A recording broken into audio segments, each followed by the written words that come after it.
Hello, this is उज्ज्वल भारद्वाज और आज हम जानेंगे कि क्रोमेटोग्राफी और सेंट्रीफ्यूगेशन इन दोनों मेथड से हम अपने मिक्सर्स को किस प्रकार अलग कर सकते हैं। तो पहले हम पढ़ते हैं सेंट्रीफ्यूगेशन से हम अपने मिक्सर को किस प्रकार अलग करेंगे।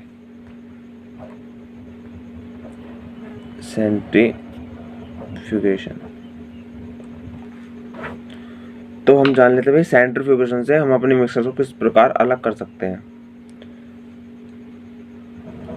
तो सेंट्रीफ्यूगेशन पढ़ने से पहले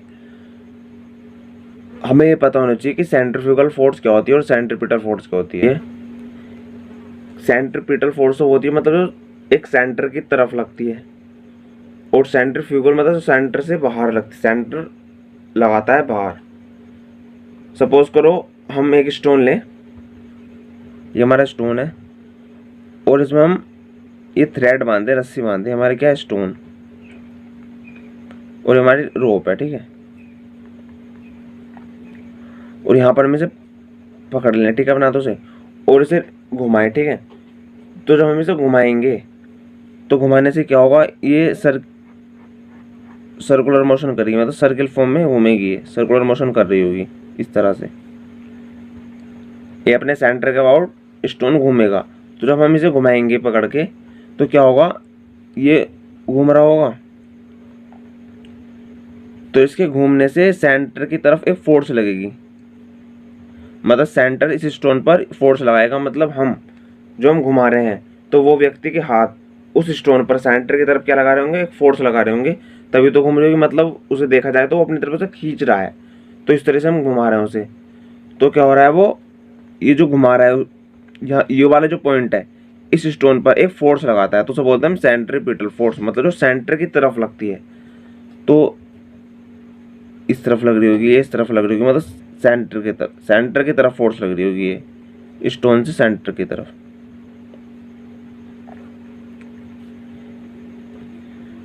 इस चीज को बोलते हैं हम सेंट्रीपिटल फोर्स। तो क्या करें, अगर हम इसे रिवॉल्व कर रहे हैं, हम इसे घुमा रहे हैं स्टोन को, तो घुमाने से क्या होगा, अगर किसी वजह से ये हमारे हाथ से छूट जाए रस्सी, तो क्या होगा, तो ये पत्थर, ये जो स्टोन हमारा कहाँ कहाँ भागने की कोशिश करेगा, तो ये बाहर भागने की कोशिश करेगा, मतलब सर्किल से रिमूव, सर्किल को तोड़ देगा और सीधा चला जाएगा। तो क्या होगा, जैसे ही मान लो यहाँ से थ्रेड टूट गई, हमारी रस्सी टूट गई, तो स्टोन क्या होगा, स्टोन सीधा इस तरह ये चला जाएगा इस तरफ, ठीक है, ये इस तरफ, ये इस तरफ। तो बाहर की तरफ, इसका मतलब इस पे बाहर की तरफ फोर्स लगा रहा है कोई, तभी तो वो बाहर जाना चाह रहा है, मतलब खींच तो मंदिर रहे हैं, वो तो सेंट्रीपिटल फोर्स है। अगर किसी वजह से रस्सी हमारी टूट जाए तो क्या होगा, वो स्टोन बाहर की तरफ, मतलब दूर धकेल दे जाएगा, वो दूर हो जाएगा, मतलब सेंटर को, उस सर्किल को तोड़कर निकल जाएगा। तो ये वाली जो फोर्स है, इस फोर्स को बोलते हैं हम सेंट्रीफ्यूगल फोर्स। सेंट्रीफ्यूगल फोर्स, ये वाली जो फोर्स है इसे बोलते हैं हम सेंट्रीफ्यूगल फोर्स। और ये है हमारी सेंट्रीपिटल फोर्स। जो सेंट्रीपिटल फोर्स है ये तो है रियल फोर्स, मतलब जो वास्तविक फोर्स जो लग रही है हमारी। और ये सेंट्रीफ्यूगल जो फोर्स होती है ये होती है हमारी इमेजिनरी, मतलब हमने अपनी अपनी तरफ से मानी हमने, ये होती है हमारी इमेजिनरी।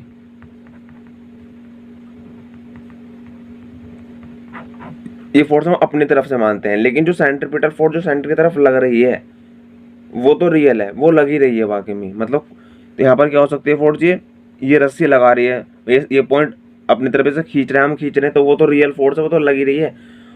अगर किसी वजह से रस्सी टूट जाती है, थ्रेड टूट जाती है, तो स्टोन वो बाहर की तरफ जाना चाहेगा।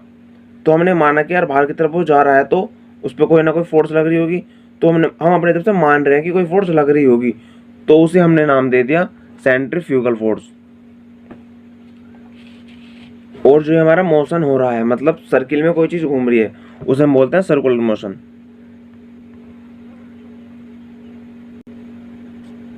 तो इसके एग्जाम्पल तो एक तो वो स्टोन वाला हो गया, और दूसरा एग्जाम्पल है हमारा वॉशिंग मशीन। वॉशिंग मशीन, तो जब वॉशिंग मशीन घूमती है उसमें कपड़े होते हैं, तो आपने देखा होगा, तो जो कपड़े होते हैं वे एक साइड हो जाते हैं, मतलब घूमते घूमते, मतलब सेंटर ये घूम रही है वॉशिंग मशीन इस तरह से।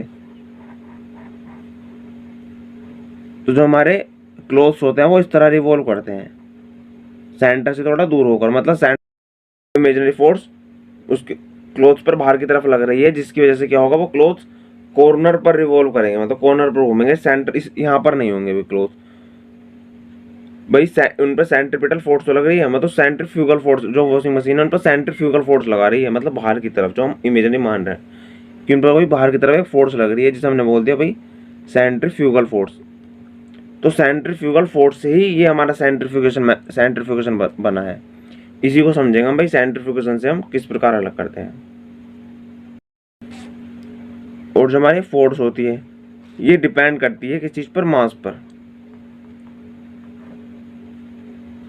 और साथ साथ उसकी वेलोसिटी पर, एक्सीलरेशन पर। तो अगर हमारा मास बढ़ेगा तो हमें फोर्स भी ज़्यादा लगानी पड़ेगी। अगर किसी चीज़ का मास होगा उसमें फोर्स ज़्यादा लगेगी, किसी चीज़ की डेंसिटी मास ज़्यादा है तो उस पर फोर्स ज़्यादा लग रही होगी। मतलब अगर यहाँ पर हम भारी स्टोन बांधे तो जो सेंट्रीपिटल फोर्स होगी उसकी वैल्यू होगी ज़्यादा। अगर हम यहाँ पर अपना कम मास का स्टोन बांधे तो उसकी सेंट्रीफ्यूगल जो फोर्स होगी उसकी वैल्यू उससे वाले से ज़्यादा वाले से कम होगी। तो हमारा सेंट्रीफ्यूगेशन में कुछ इस प्रकार का सेटअप रहता है। ये एक स्टैंड है और जिस स्टैंड से हम बांध देते हैं टेस्ट ट्यूब, ये होता है हमारे टेस्ट मिक्सर्स को अलग करते हैं। जैसे कि हमारा ब्लड है, अब ब्लड में जो हम कंपोनेंट्स हैं उन्हें किस प्रकार अलग करेंगे। जैसे ब्लड में क्या होता है हमारा, ये ब्लड है हमारा, इसमें हमारे रेड ब्लड सेल भी होते हैं, इसमें हमारे वाइट ब्लड सेल भी होते हैं, और हमारी प्लेटलेट्स भी होती हैं, इसमें हमारी प्लेटलेट्स भी होती हैं, white blood cell, red blood cells. तो ये जो ब्लड के अंदर कंपोनेंट्स हैं इन्हें हम किस प्रकार अलग करेंगे, तो उन चीज़ों को अलग करने के लिए हम यूज़ करते हैं अपने सेंट्रीफ्यूगेशन मेथड का। तो सेंट्रीफ्यूगल मेथड में टेस्ट ट्यूब होता है जिनके अंदर हम ब्लड का सैंपल लेंगे और इसके अंदर डाल देंगे और यहाँ पर इन्हें बंद करेंगे और इस वाले स्टैंड से इन्हें बांध देंगे। मतलब इस तरह से नीचे से रहते हैं ये वर्टिकल पोजीशन में। तो पहले वर्टिकल पोजीशन में रहेंगे, तो जैसे इन पे फोर्स लगनी स्टार्ट होगी, सेंट्रीफ्यूगल फोर्स लगेगी, मतलब जब ये चीज़ रिवॉल्व करेगी तो ये क्या होगा, ये पहले नीचे रहेंगे इस तरह से, ये इस तरह से रहेंगे दोनों टेस्ट ट्यूब। तो जैसे इन पे फोर्स लगेगी, सेंट्रीफ्यूगल फोर्स लगेगी, तो ये रिवॉल्व करना स्टार्ट होगा, तो बाहर की तरफ फोर्स लगेगी, तो इस तरह से हो जाएंगे। तो इस तरह से होकर ये रिवॉल्व करने लगेंगे कुछ इस तरह से, मतलब ऐसे रिवॉल्व करने लगेंगे, इस तरह से रिवॉल्व होगा इनका।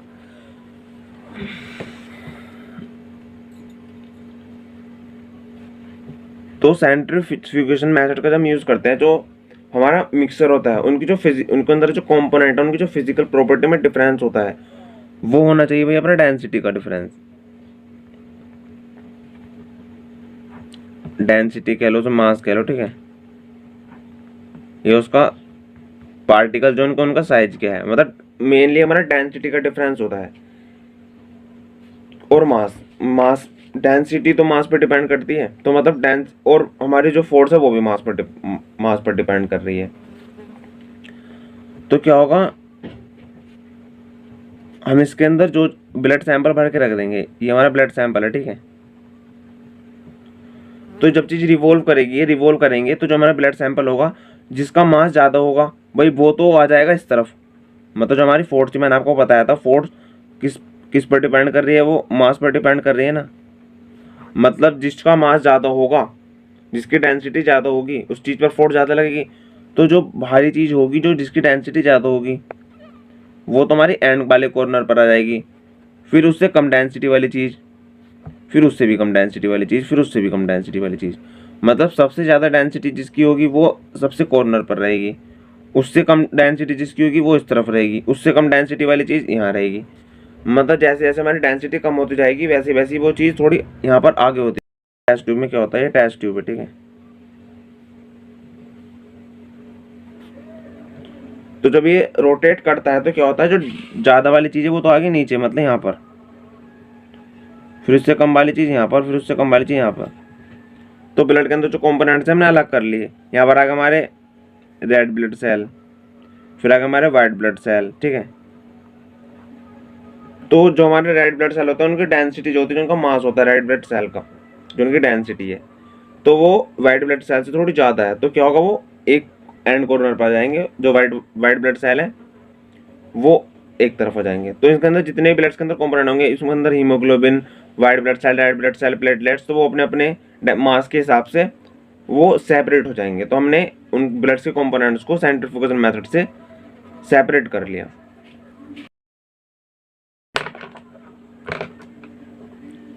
जो हम इसको और यूज करते हैं, और इसका यूज होता है separate butter from milk, milk से बटर को अलग करने के लिए भी इसका यूज होता है। और इसका और एग्जांपल, जब हम मट्ठा चलाते हैं, ठीक है, उसमें भी जब हम घी निकालते हैं तो वो भी सेंट्रीफ्यूगल का ही एक एग्जांपल है। तो जिसकी वजह से हमारा जो घी होता है वो अलग हो जाता है और हमारा मट्ठा वो अलग हो जाता है जब हम दूध वो चलाते हैं। तो और क्या हो सकता है इसका एग्जांपल, वही इसका यूज हम वॉशिंग मशीन में भी करते हैं। वॉशिंग मशीन,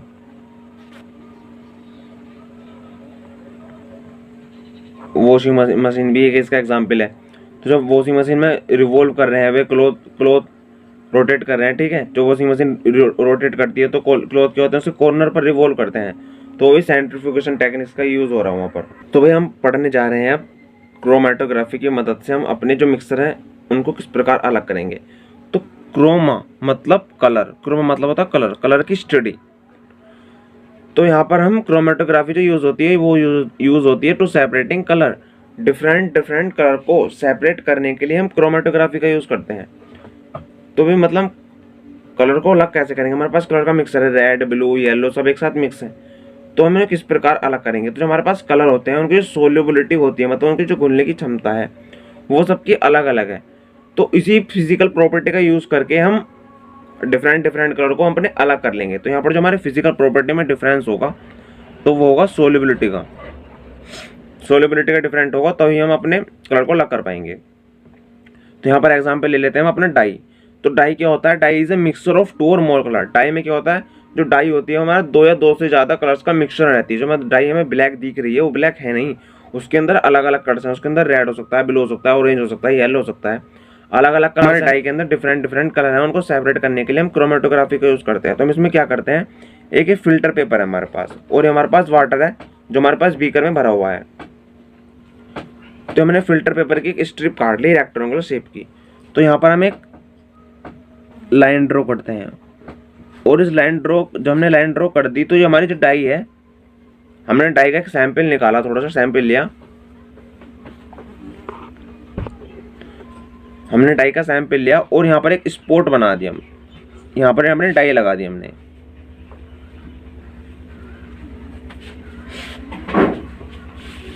तो आप क्या देखते हो भाई, अगर ये हमारे पास वाटर है, ठीक है, इस वाटर में आप एक क्लॉथ डालो, ठीक है, क्लॉथ डाल दे हमने। तो आप क्या देखोगे, जब हम वाटर में क्लॉथ डालते हैं तो हमारे क्या होता है, ये वाटर जो क्लॉथ होता है हमारा, कोई भी ये पेपर है, तो थोड़ी देर में क्या होता है वाटर को एब्जॉर्व कर लेता है, मतलब ऊपर खींचता है वाटर को। तो वाटर क्या होगा, ऊपर चढ़ने लगेगा। जो पार्ट वाटर में डूबा हुआ नहीं है वो भी हमारा गीला होने लगेगा, क्योंकि जो हमारा क्लॉथ है वो वाटर को एब्जॉर्व करता है। जिसमें ना आपको एक अपने जो फर्स्ट चैप्टर में, जो हमने फर्स्ट चैप्टर पढ़ा था, हमने पढ़ा था भाई जो कॉटन क्लॉथ क्यों पहनते हैं हम समर में, क्योंकि उनके पास स्वेटिंग एब्जॉर्बिंग प्रॉपर्टी होती है, मतलब वो स्वेट को एब्जॉर्व कर लेते हैं। तो हमारे पास जो क्लॉथ्स होते हैं वो उनके पास एक एब्जॉर्बिंग प्रॉपर्टी होती है, फिल्टर पेपर के पास भी एक एब्जॉर्बिंग प्रॉपर्टी है। तो वो क्या काम करते हैं, वाटर को एब्जॉर्व करते हैं, मतलब अपने तरफ खींचते हैं वाटर को वो। तो क्या होगा, जो पार्ट फिल्टर पेपर का वाटर में डूबा हुआ नहीं भी होगा तो उसमें भी वो भी हमारा गीला हो जाएगा। तो थोड़ी देर बाद आप क्या देखोगे, आपने अगर इसमें आधा अपना फिल्टर पेपर भी डुबाया हुआ है तो थोड़ी देर बाद ही हमारा क्या होगा, जो हमारा पूरा फिल्टर पेपर है वो वेट हो जाएगा। तो हमारा पूरा फिल्टर पेपर यहाँ से वेट हो जाएगा, पूरा फिल्टर पेपर गीला हो जाएगा। तो ये काम करते हैं, जो हमारी स्ट्रिप है इस स्ट्रिप को इस वाटर के अंदर डाल देते हैं। ये अपनी स्ट्रिप हमने बांधी की चीज़ से अपने यहाँ पर, और अपनी स्ट्रिप इसमें डाल दी वाटर में। जहाँ तक हमने निशान लगाया था, ये वाला जो निशान है, जहाँ तक निशान था हमारा वहाँ तक हमने डाल दी इस चीज़ को। तो जहाँ तक हमारे स्ट्रिप में हमने मार्क किया था वहाँ तक, उस लेवल तक हमने वाटर में अपनी स्ट्रिप डाल दी। तो यहाँ पर हमारा क्या था, ये हमारा हमने ये स्पॉट था किस चीज़ का, डाई का। हमने डाई का निशान बनाया था पर थोड़ी डाई लगा दी थी। तो क्या होगा भाई, ये चीज़ जो हमारा ये फिल्टर पेपर होगा ये वाटर को एब्जॉर्व करेगा, मतलब वाटर में क्या होगा, ऊपर चढ़ेगा, ये वाटर को अपनी तरफ खींचेगा। तो जैसे जैसे ही वाटर हमारा ऊपर चढ़ना स्टार्ट होगा तो ये जो कलर्स होते हैं ये वाटर में सोल्यूबल है, तो ये भी तो वाटर में जैसे जैसे वाटर ऊपर चढ़ेगा भाई ये भी तो वाटर में घुलने स्टार्ट होंगे ना भाई। जब इस लेवल तक वाटर आएगा, जब हमारा इस लेवल तक वाटर आएगा इस फिल्टर पेपर में, तो हमारा ये स्टार्ट होंगे ऊपर चढ़ना, मतलब वाटर में घुल जाएंगे कलर्स। इस लेवल पे सारे कलर्स वाटर में घुल जाएंगे, मतलब यहाँ पर हमारा वाटर और कलर का मिक्सचर बन गया इस पॉइंट पर, तो हमारा वाटर में ही मिल चुका है, ये भी वेट हो चुका पूरा, और वाटर यहाँ पर ऊपर चढ़ना स्टार्ट होगा, ये चीज़ को एब्जॉर्व करेगा। तो क्या होगा भाई, जो जिसकी सोल्युबिलिटी ज़्यादा होगी, जिस कलर की सोल्युबिलिटी ज़्यादा होगी, मतलब जो वाटर में ज़्यादा घुलता होगा, वो वाटर के साथ पहले घुल के ऊपर चढ़ जाएगा। जो वाटर में थोड़ा कम घुलेगा वो थोड़ा नीचे रह जाएगा, और जो वाटर में बिल्कुल ही सबसे कम घुलता है वो हमारा सबसे नीचे रह जाएगा। तो हम फिल्टर पेपर अपना बाहर निकालेंगे तो क्या होगा, फिर से बाहर निकाल लेते हम, तो कुछ इस प्रकार हमारा ये बन जाता है।